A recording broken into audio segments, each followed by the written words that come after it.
Ok, el tema que hoy vamos a ver, creo que ya les había dicho, es el de deformación elástica de un cuerpo sometido a cargas axiales. Ojo chicos, lo que ahorita vamos a ver únicamente se aplica para materiales que están en la zona elástica, ¿ok? O sea que deben de tener, perdón, una zona elástica definida y llegan hasta el punto de fluencia. Ya después de ahí, ya las fórmulas que vamos a ver ya no las podemos ocupar y vamos a pasar a otras fórmulas que son con integrales y derivadas, pero ya esas ya las vamos a ver más adelante. Entonces, ¿qué es un cuerpo sometido a una carga axial? Si nosotros recordamos las presentaciones pasadas, decíamos que los cuerpos sometidos a cargas axiales no forzosamente se tienen que dar sobre el eje X, se pueden dar sobre el eje Y, sobre el eje X, siempre y cuando se respete la particularidad de que la carga viaja en el sentido de donde está el cuerpo o en el eje del cuerpo. Si el cuerpo está en forma vertical, la carga tiene que estar también en forma vertical. Si el cuerpo está en forma horizontal, pues obviamente la carga también tiene que estar en forma horizontal. A eso se le conoce como cuerpos sometidos a cargas axiales. Para este caso lo que vamos a ver es cuánto crece o se reduce la longitud inicial de un cuerpo. Y entonces vamos a tomar como ejemplo este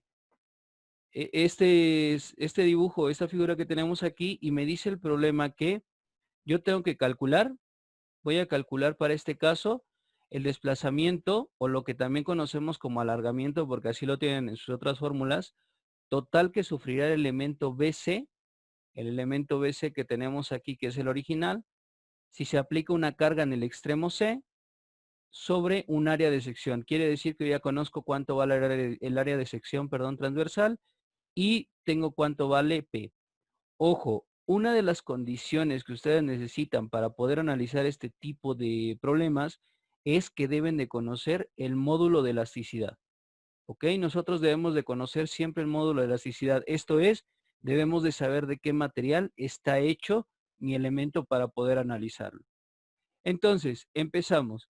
Y si recordamos nosotros, ya en clases pasadas teníamos una pequeña formulita, ¿no? Que era esfuerzo es igual a carga por el área. ¿Por qué utilizo primero esta ecuación?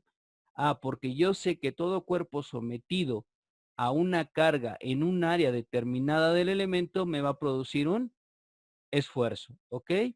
Y a ese le voy a poner mi ecuación número 1, le voy a nombrar 1. También recuerdo que tengo una ecuación que me dice que la deformación axial es igual a que al desplazamiento o al alargamiento de mi cuerpo entre la longitud original del cuerpo. Esa fórmula ya también la teníamos. ¿Por qué utilizo esta fórmula? Porque ¿qué me está pidiendo el problema de determinar? El desplazamiento. Y yo tengo en esta fórmula ya el desplazamiento como un valor o como un dato que no conozco. Y esa la voy a llamar mi ecuación número 2. Por último, tengo otra ecuación que yo sé que relaciona el módulo de elasticidad, porque fue una de las condiciones que dijimos al principio. Yo necesito saber de qué material está hecho mi cuerpo o mi elemento para poder determinar cuánto se deforma, porque si yo no conozco el material del que está hecho, pues obviamente no voy a saber hasta dónde llega su límite de elasticidad. Y esa es una de las condiciones, por eso dice deformación elástica. Y a este le voy a nombrar mi ecuación 3. Entonces decimos que si sustituimos lo que vale la deformación axial y el esfuerzo, lo que vale el esfuerzo en la ecuación 3, ¿cómo me quedaría mi ecuación? Pues quedaría esta ecuación de aquí, ¿no? El esfuerzo lo sustituyo por carga entre área igual a el módulo de elasticidad que multiplica la deformación, que ahora va a ser el desplazamiento entre la longitud inicial. ¿Qué me está pidiendo en este caso el problema? Pues me pide el problema que determine mi desplazamiento. Si me pide que determine el desplazamiento, pues entonces de la ecuación 4 despejo el desplazamiento y mi nueva ecuación quedaría de esa forma, ¿no? El desplazamiento igual a carga por longitud por el área entre el módulo de elasticidad.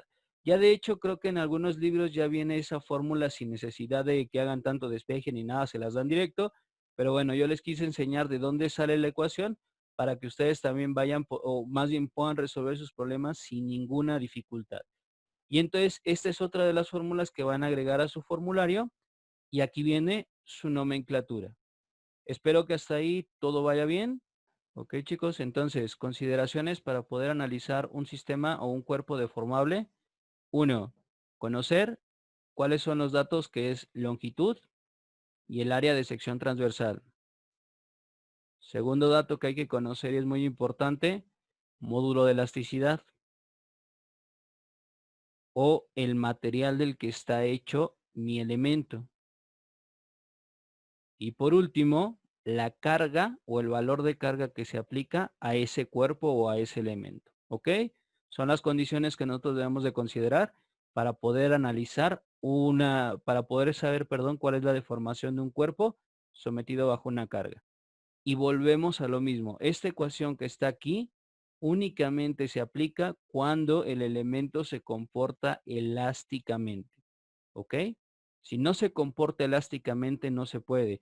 Y otra de las consideraciones es que el material tiene que ser completamente del mismo material.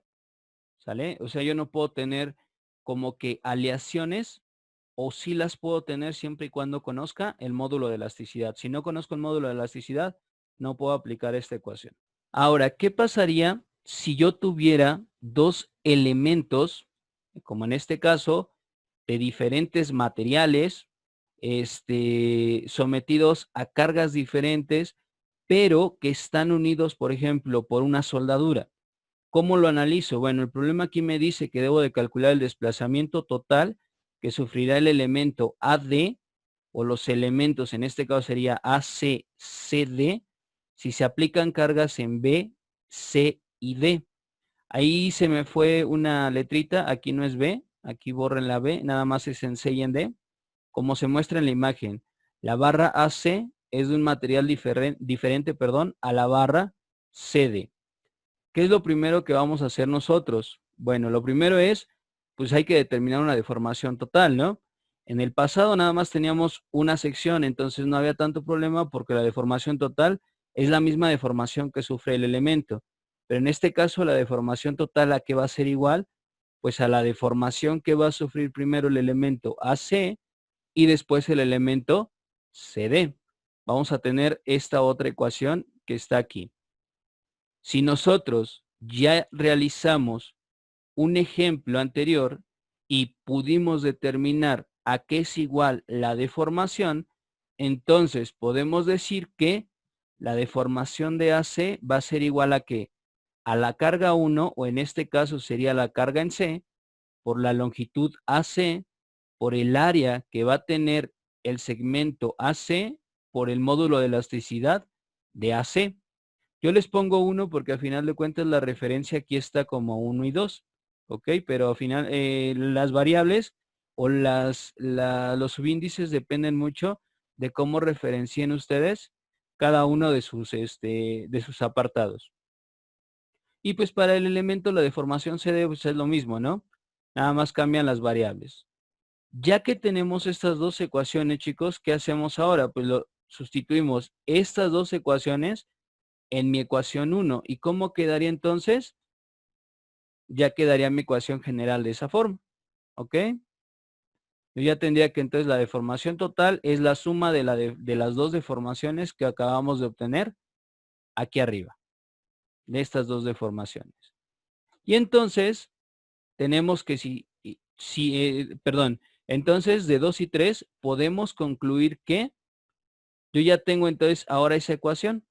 Voy a tener ya esa ecuación donde me dice mi ecuación que el esfuerzo total va a ser igual a la sumatoria de todas las deformaciones. Ojo, depende del número de elementos que yo tenga, desde n igual con 1. Aquí no puedo empezar con 0 porque forzosamente debo de tener un material hasta i, donde i va a ser 1, 2, 3, hasta n número de elementos que yo pudiera tener sometidos a una cierta fuerza o ciertas fuerzas.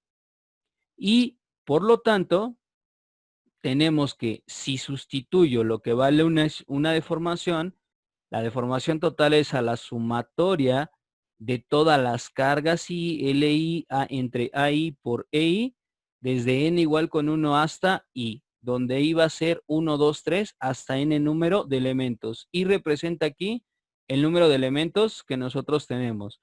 No recuerdo si estas ecuaciones vienen en los libros, pero pues se las paso. Y ahí ustedes para que las tengan, ¿ok?